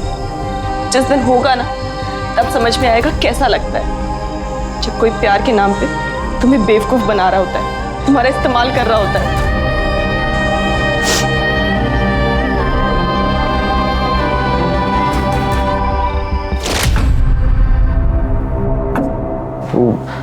मनीषा के तो मैं बस मजे लेना चाहता था। करते वक्त शर्म नहीं आई? बोलने में शर्म आ रही है? सच बताओ, तुमने टारगेट किया ना मनीषा को? और वो चोरी का इल्जाम? वो सर, हमने झूठ बोला था। वो ये मनीषा से बोर हो गया था और सर उसे डर भी लग रहा था कि कहीं इसके मंगेतर को इसके अफेयर के बारे में ना पता चले, तो मनीषा से पीछा छुड़ाने के लिए मैंने मदद की थी और कुछ नहीं किया सर मैंने। पीछा छुड़वाने के लिए मदद की थी या मारने के लिए? सर, ये क्या बात कर रहे हो आप? हम थोड़ी मर्डर करेंगे। उसके मंगेतर के साथ उसका झगड़ा हुआ था। ए, बहुत हो गया तेरा नाटक। अभी मेरे को कुछ नहीं सुनना है। तो अभी के अभी मेरे साथ घर चल, हम कल ही शादी कर लेंगे। चल। अरे छोड़ो मुझे, नहीं करनी है मुझे शादी तेरे से। सुना तूने? हाँ सुना।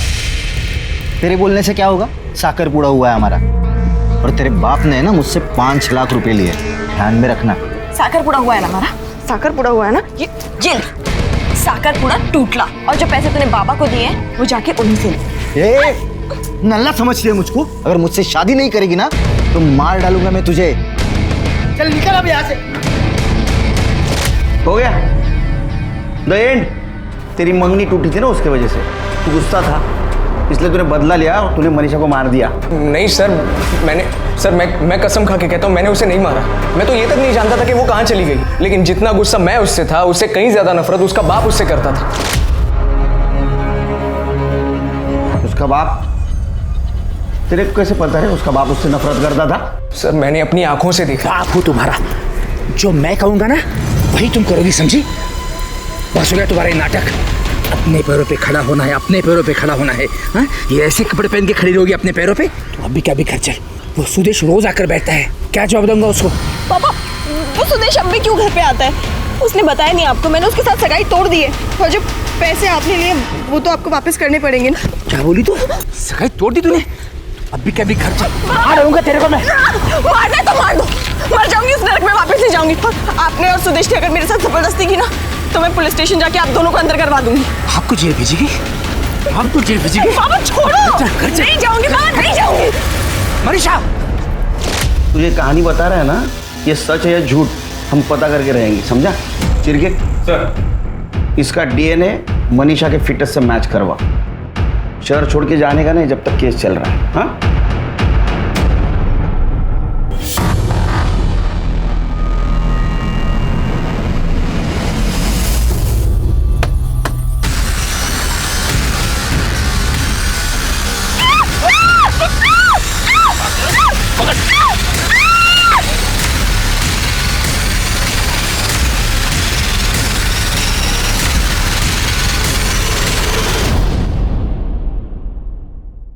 सब मारो मतलब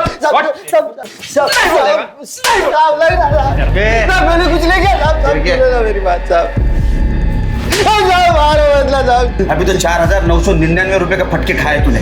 4,95,001 रुपए। साहब ये आप क्या बोल रहे हैं साहब? साहब मैंने कुछ नहीं किया है साहब। तूने कुछ नहीं किया? सच बोल रहा हूँ साहब। तूने मनीषा का पीछा किया जब वो आरती सालवी के पास काम करती थी। बाद में वो कदम के पास काम करने गई तब भी तूने उसका पीछा किया। इतना ही नहीं तो तूने उसके साथ शादी करने की जबरदस्ती की। नहीं। जब उसने नहीं बोला तो उसको मार के खड़की गांव के कुएं में डाल दिया ताकि उसको कोई पहचान ना सके। नहीं साहब, साहब मैंने किसी को नहीं मारा है साहब। हाँ ये बात सच है कि मैं उसका पीछा करता था, उसको एक बार मिला भी हूँ साहब, लेकिन साहब उसको मनाने के लिए, क्योंकि मुझे उसके साथ शादी करनी थी साहब। लेकिन उसने मुझसे सगाई तोड़ दी साहब, अंगूठी तक मेरे मुंह पे मारा साहब। फिर मैं उसके बाप के पास गया क्योंकि मुझे पता था कि अगर उसे कोई मना सकता है तो उसका बाप ही है। लेकिन मैं उसको ये नहीं बताया कि उसने मेरे साथ एंगेजमेंट तोड़ दी है ताकि वो अपना हाथ पीछे ना ले सके। साहब मुझे तो बस उसके साथ शादी करनी थी, बस और कुछ नहीं साहब। साहब मैं किसी को नहीं मारा है साहब, सच सच सच बोल। साहब आकर मारा साहब, मैंने कुछ नहीं किया साहब। मैंने कुछ नहीं किया सर। साहब मैंने कुछ नहीं किया, सच बोल रहा हूँ साहब, मैंने कुछ नहीं किया साहब। तू बोलेगा या मैं बोलूं? बताता हूँ साहब, बताता हूँ। सब मेरे को मालूम था रजनी ने मनीषा को भागने के लिए मदद की है। फिर मैंने उसको डराया, धमकाया। उसने मेरे को बताया कि मनीषा कहाँ छुपी है। फिर मैं मनीषा को मिलने के लिए वो आरती सालवी के घर भी गया।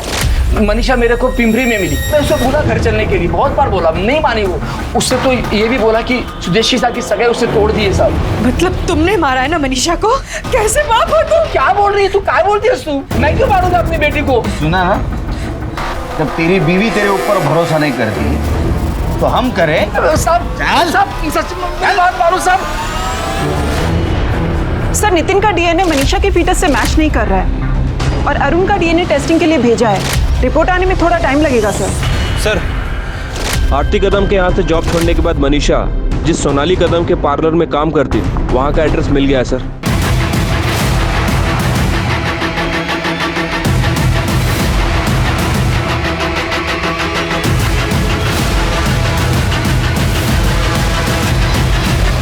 देखिए ब्लश कर रहे हैं ना? सोनाली जी। जी सर। आपके घर गए थे तो पता चला कि आप यहाँ हो, इसलिए यहाँ आना पड़ा। मनीषा के बारे में बात करनी थी आपसे। मनीषा? सर मनीषा बहुत मेहनती और ईमानदार लड़की थी। अभी 2 महीने पहले ही हम लोगों ने साथ में काम शुरू किया था और हम यहाँ पास में ही रहते हैं as a paying guest. Manisha को आप आखिरी बार कब मिली? करीब 1 हफ्ता पहले, जब वो बोल के गई थी कि वो गांव जा रही है और बहुत जल्दी वापस आ जाएगी। मनीषा का कोई बॉयफ्रेंड था? मैम मनीषा बहुत फ्रेंडली लड़की थी और उसके बहुत सारे दोस्त थे जिनमें लड़के भी थे। अब उसका कोई बॉयफ्रेंड था या नहीं था मुझे नहीं पता।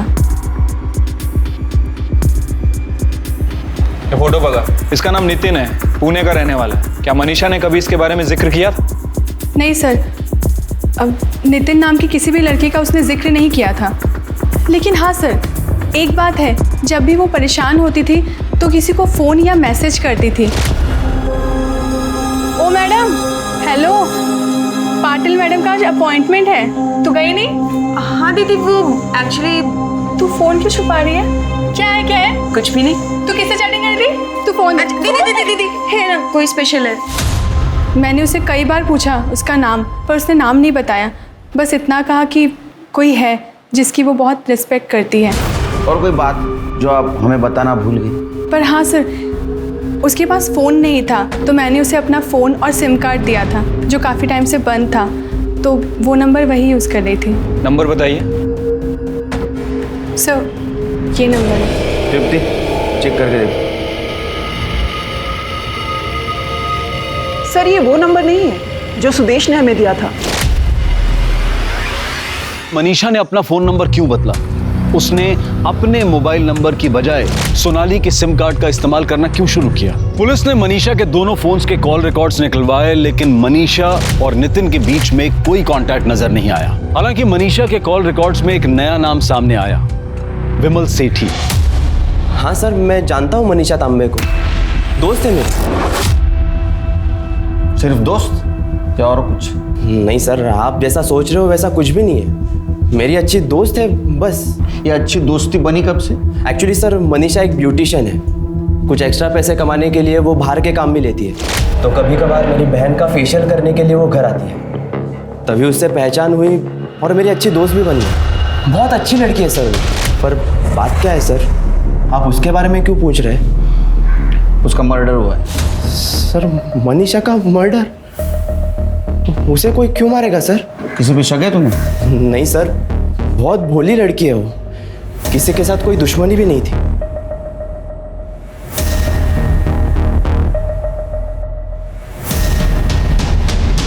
इसे पहचानते हो? इसका नाम नितिन नायक है। नहीं सर, मैंने इसे कभी नहीं देखा। क्या मनीषा ने कभी नितिन नायक के बारे में जिक्र किया? नहीं सर। मनीषा के बारे में कुछ याद आए तो हमें बता देना। मनीषा और नितिन के केस में हर एंगल चेक करने के बाद भी मनीषा और नितिन में क्या संबंध था, पुलिस ये पता करने में नाकाम रही थी। आखिरकार पुलिस को ये लगने लगा कि कहीं इन दोनों केसेस को एक साथ जोड़कर देखना उनकी भूल तो नहीं है। क्या ये दोनों केसेस अलग अलग हैं? अपने इस डाउट को क्लियर करने के लिए पुलिस ने इन दोनों केसेस को एक बार फिर शुरू से खंगाला। क्राइम स्पॉट के मोबाइल टावर रिकॉर्ड्स और उस रूट के सभी सीसीटीवी फुटेजेस को बारीकी से चेक किया गया और जो सामने आया वो रोंगटे खड़े कर देने वाला था। ये सीसीटीवी फुटेज नितिन के घर से कुछ ही किलोमीटर दूर का है। ये देखिए सर।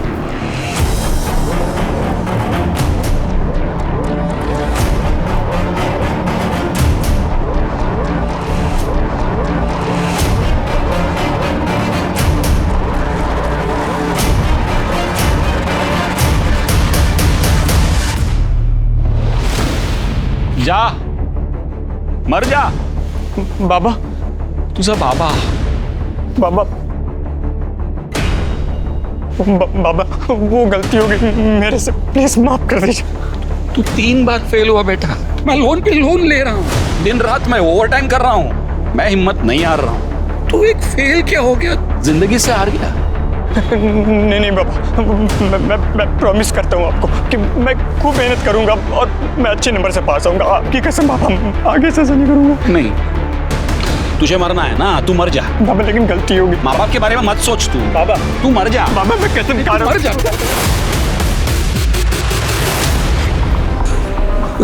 पता नहीं मुझे क्या हुआ था, अचानक से वो कुएं के अंदर गिर गया। अपने आंखों से डूबते हुए देखा।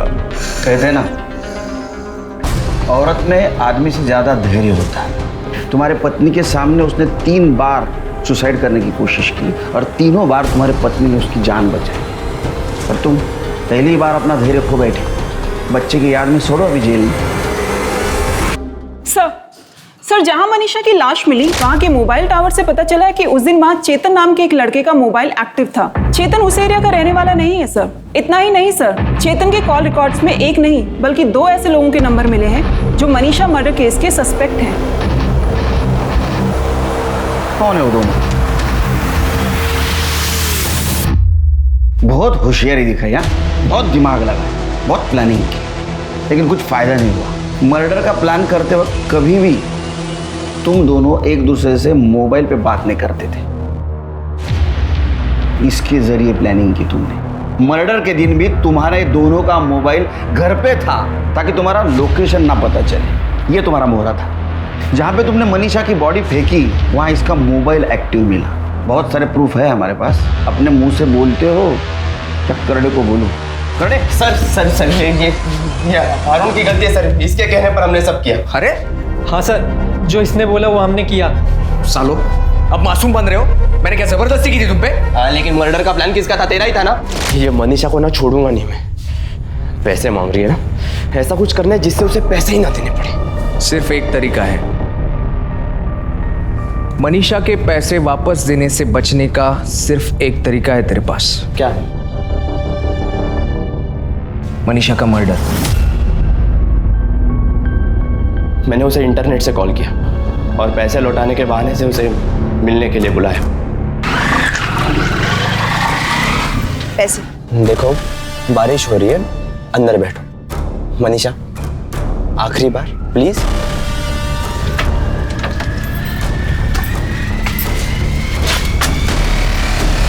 पैसे?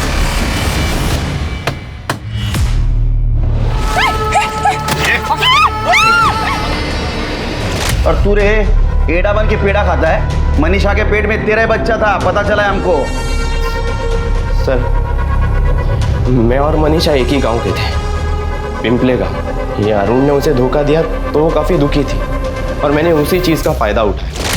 मनीषा प्लीज प्लीज रोना बंद करो, रोना बंद करो प्लीज। हम एक ही गांव के हैं, एक दूसरे को अच्छी तरह से समझ सकते हैं। मुझे लगता है हमें एक दूसरे का सहारा बनना चाहिए। मैं हमेशा तुम्हारे साथ रहूंगा। बड़ी आसानी से सर वो मेरी बातों में आ गई, बहुत बोली थी।